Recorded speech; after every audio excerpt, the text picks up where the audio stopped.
これ山アジサイは何でしょう？すごい。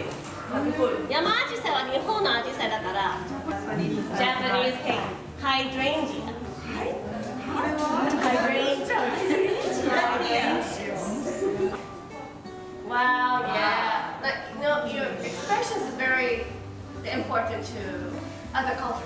Like Japanese people don't use their facial expressions, but Americans like to exaggerate and be sarcastic. Sarcasm. 顔で話す。さすが。What? さすがね。でしょ What? と What? だから全然違うじゃん。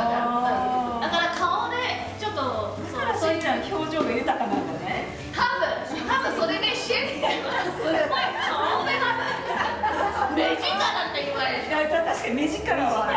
だって人を見なきゃダメです。花を合わせます。で、一回こうピスタチオは分けられないのね。だいたい掃除してあるんだけど、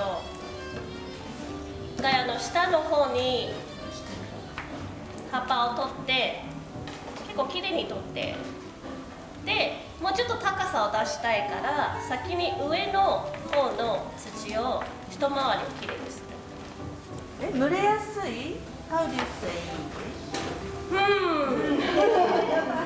Yes. So it's a little bit crowded here, right? So we don't say 濡れやすい in English. We just say, well, you know, we kind of have to get some air in here so that the plants are like, so you don't want like it's gonna get really smooshy in here, yeah? Smooshy. You don't want smooshy leaves like that. So you have to like, you know, take off the leaves on the bottom of the stems of each stem. ちょっと各枝の下の葉っぱを取ればちょっと通気性良くなるね。You can get some. See, look, you can see me here. Very nice. そうすると花がポンポンに見える。ポンポンに見える。Like pom-poms. Pom-poms. Pom-poms. You know what pom-poms are? Like cheerleader, right? They use their pom-poms. Pom-poms. これポンポンって言うね。チアリーダーのポンポン。Yeah, in English it's pom-poms. Yeah. Yeah. All right, you may start. Okay, any questions? No? So into your container, you need a thriller, you need a filler, and you need a spiller. Yes, did you get that, Mrs. Kumori?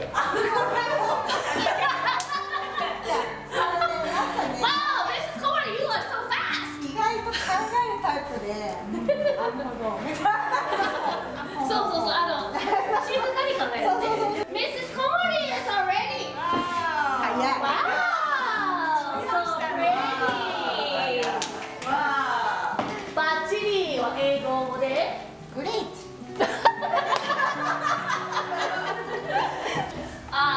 I'm so hot and sweaty. I'm sweating like a pig. って言わない？I'm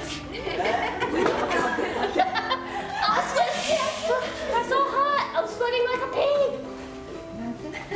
ピークになるって言った。I'm sweating like a pig は。分かった、豚みたいに汗かく。でも豚汗かく？かかない。ピークって聞こえた。そう。豚は汗かかないけど、豚みたいに汗かく。